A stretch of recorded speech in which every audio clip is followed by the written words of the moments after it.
Urdu Discovery کے معزز دوستو،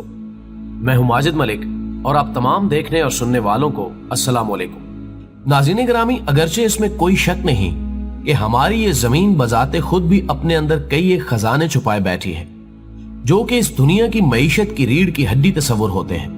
لیکن اس کے باوجود حضرت انسان نے بھی گاہے گاہے کسی ایسی خوش فہمی کے زیر اثر کہ شاید وہ دوبارہ کبھی اس دنیا میں آ سکیں گے، اس زمین کے پیٹ میں کئی ایک خزانے دفن کرنے کا سبب بنے، جبکہ اس کے علاوہ بھی کئی اور ایسے واقعات ملتے ہیں جو زیر زمین ان مدفون خزانوں کی رہنمائی کرتے ہیں۔ لیکن آج ہم اپنے ناظرین کو ایک ایسی دنیا کی سیر پر لے کر جا رہے ہیں جہاں پر زیر زمین نہ صرف ہزاروں ٹن سونا دفن ہے، بلکہ حیرت انگیز بات یہ ہے کہ اس مقام کے بارے میں بھی اب رازداری کا کوئی پہلو موجود نہیں، لیکن اس کے باوجود ان خزینوں کے متلاشی حضرات کی لاتعداد ٹیمیں اس کو پانے کے لیے جدوجہد کر چکی ہیں، مگر اب تک کوئی مرد میدان اس کے راستوں سے واقف ہونے کے باوجود ان تک نہیں پہنچ سکا۔ دوستو، آپ دیکھ رہے ہیں اردو ڈسکوری کو، جس نے آج کی زیر نظر ویڈیو کے لیے اوک آئی لینڈ کے ایک جزیرے پر موجود ایک ایسے ہی خزانے کی تلاش کی کوششوں اور ان کی ناکامی کے اسباب کو اپنا موضوع سخن بنانے کی کوشش کی ہے۔ لیکن ہزاروں ٹن وزنی اس سونے کے بارے میں جاننے سے قبل ہم ہمیشہ کی طرح اپنے نئے شامل ہونے والے دوستوں سے درخواست کریں گے کہ وہ پہلے چینل کو سبسکرائب کرتے ہوئے ساتھ موجود گھنٹی کے بٹن کو بھی دبا دیں، تاکہ ہمارے اور آپ کے درمیان محبت اور اعتماد کے اس رشتے کو نہ صرف دوام حاصل ہو سکے، بلکہ ہماری اسی نوعیت کی آنے والی باقی ویڈیوز بھی بغیر کسی اضافی کاوش کے تسلسل کے ساتھ آپ تک پہنچتی رہیں۔ معزز خواتین و حضرات، یورپ کی دنیا میں واقع نیلے پانیوں کی اس بستی، جس کو عرف عام میں اوک آئی لینڈ کے نام سے پہچانا جاتا ہے، ایک چھوٹا سا جزیرہ ہے جہاں سبز پوش میدان اور چھوٹے چھوٹے پہاڑی ٹیلے اس کے حسن میں اور بھی اضافہ کر رہے ہیں۔ اسی جزیرے پر قائم ایک ایسا کنواں نما گڑھا بھی ہے جہاں پر 2500 سال پہلے ہزاروں ٹن خالص سونے کے خزانے کا انکشاف کیا گیا تھا، اور جب اس انکشاف کی تصدیق کے لیے جدید سائنسی آلات کی مدد حاصل کی گئی تو دنیا ایک دفعہ چکرا کر رہ گئی کہ واقعی اس جزیرے پر موجود شاہ بلوط کے قد آور درخت کے پاس ایک خفیہ کنواں موجود تھا، جس میں موجود بڑی مقدار میں سونے کی برقی آلات تصدیق کر رہے تھے۔ ناظرین گرامی، اس خزانے کی تصدیق کے بعد اگرچہ حکومتی حکمت عملی کے تناظر میں اس کو راز رکھنے کی کوشش کی گئی، مبادا کہ کوئی ٹیم اس کو تلاش کرنے میں کامیاب ہو جائے، لیکن بدقسمتی سے یہ راز نہ رہ سکا، اور کسی صحافی نے اس کی موجودگی پر ایک آرٹیکل لکھ کر خزانوں کے متلاشی لوگوں کے دلوں میں ہلچل مچا دی۔ چنانچہ اس کے بعد ہم دیکھتے ہیں کہ سال 1795 اتوار کی ایک سہانی صبح 3 دوست جو کہ خاص طور پر سونے کے کاروبار سے منسلک تھے نے اس جزیرے کی طرف خاموشی سے عزم سفر باندھا تاکہ وہ اس کو حاصل کر سکیں۔ یہ لوگ اس جزیرے کی پوری تاریخ سے آگاہی کے تناظر میں جانتے تھے کہ یہ جزیرہ جو کہ ماضی قریب میں سمندری قزاقوں کی بستی کے طور پر مشہور تھا، اور وہاں پر موجود ڈاکو یہاں سے گزرنے والے بحری جہازوں کو لوٹ لیا کرتے تھے، سو ان معلومات نے ان کے اس خیال کو مزید تقویت دی کہ یہ انہی ڈاکوؤں کا دفن کردہ خزانہ ہو سکتا ہے۔ دوستو، اس جزیرے کے بارے میں محکمہ آثار قدیمہ نے جو رپورٹ پیش کی، اس کے مطابق ان ڈاکوؤں نے، جو کہ شراب کے نشے میں انتہائی زیادہ ڈوبے ہوئے تھے، نے کسی بات پر اشتعال میں آتے ہوئے وہم ایک دوسرے کا قتل کر دیا، جس کی تصدیق اس جزیرے میں ریت کی تہوں میں ملنے والے خنجر، آتشی اسلحے اور سونے کے سکے بھی کر رہے تھے۔ الغرض یہ تینوں دوست اس جزیرے پر پہنچے اور وہاں آ کر اس خفیہ خزانے کی تلاش شروع کر دی، اور اس کے دوران ان کے ایک ساتھی جس کا نام ٹینی ڈوگن تھا نے شاہ بلوط کے اس درخت کو دیکھ لیا جس کی شاخوں سے بندھے ہوئے رسے زمین کی گہرائیوں میں جا کر غائب ہو رہے تھے۔ اس نے اپنے ساتھیوں کو اس طرف متوجہ کیا، اور پھر ان تینوں مہم جوؤں نے اس علاقے کی کھدائی شروع کر دی جس کے نیچے اس خزانے کا امکان ہو سکتا تھا، لیکن اس کام پر ان کو ایک طویل وقت صرف کرنا پڑا۔ درخت کی شاخوں سے لٹکتے ہوئے رسے انہیں بار بار یہی پیغام دے رہے تھے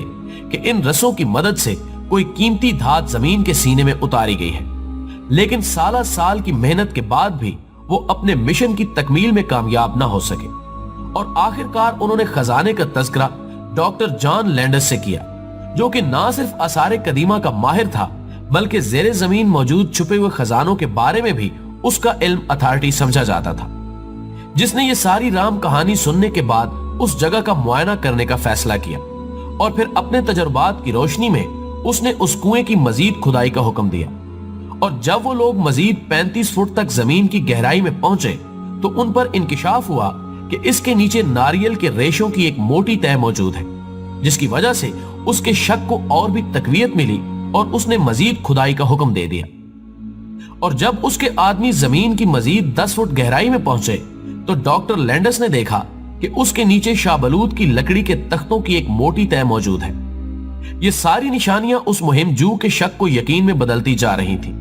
और उसने जब मजीद खुदाई की तो उस पर खुला कि नीचे एक दफा फिर नारियल के रेशों की तह उसका मुंह चढ़ा रही है। नाज़रीन, इतनी खुदाई करने के बाद अब डॉक्टर ने अपने मजदूरों को हुक्म दिया कि वो मजीद नीचे जाने की कोशिश करें, मगर महज 8 फुट की खुदाई के बाद उसको एक ऐसा चपटा पत्थर नजर आया जिस पर चंद आड़ी तिरछी लकीरें किसी मंजिले गुमगुश्ता का पता दे रही थी। मगर डॉक्टर ने जब इस अजनबी लिखाई को पढ़ने की कोशिश की तो उसे अंदाजा हुआ कि शायद खजाना अभी 100 फुट से भी ज्यादा गहराई में मौजूद है, लेकिन वो इस मोड़ पर बदकिस्मती से अपना सरमाया खत्म कर चुका था। मगर धुन के पक्के उस शख्स ने बजाय मजीद खुदाई करने के लोहे के एक बरमे से इस खजाने का खोज लगाने की कोशिश की और मजीद 100 फुट तक उसकी मदद से उसने जमीन में सुराख किया,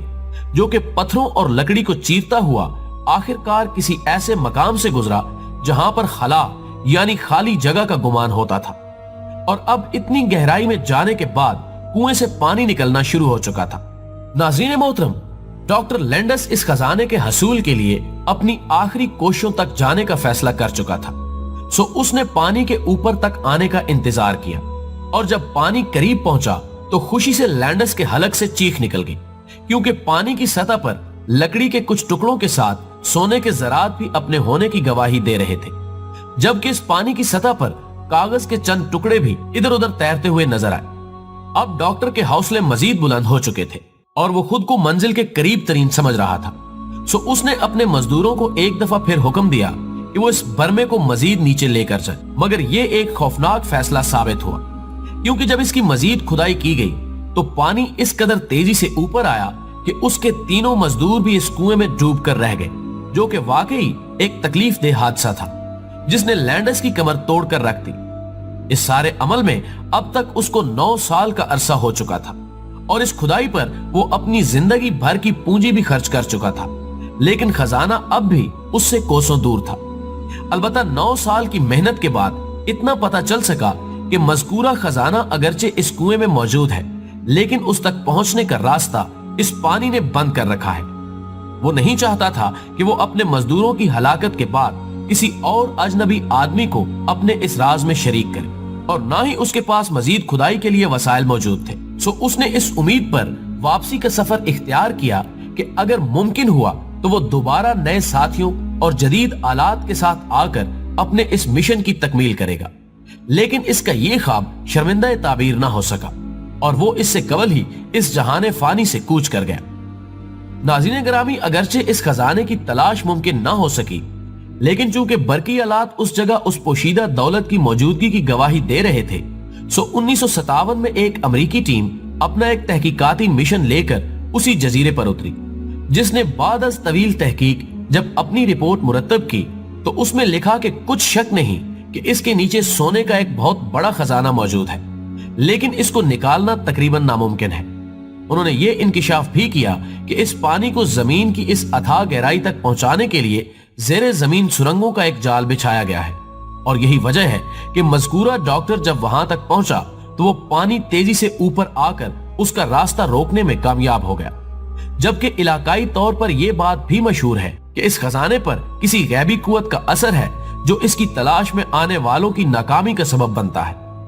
दोस्तों, वीडियो पसंद आने की सूरत में इसे लाइक करते हुए फेसबुक और व्हाट्सएप पर अपने दीगर दोस्तों के साथ भी शेयर कीजिए और कमेंट बॉक्स में हमें अपनी कीमती तजावीज़ से जरूर आगाह रखिएगा। हमारी अगली वीडियो आने तक अपना और अपने प्यारों का ढेर सारा ख्याल रखिए। अल्लाह हाफिज।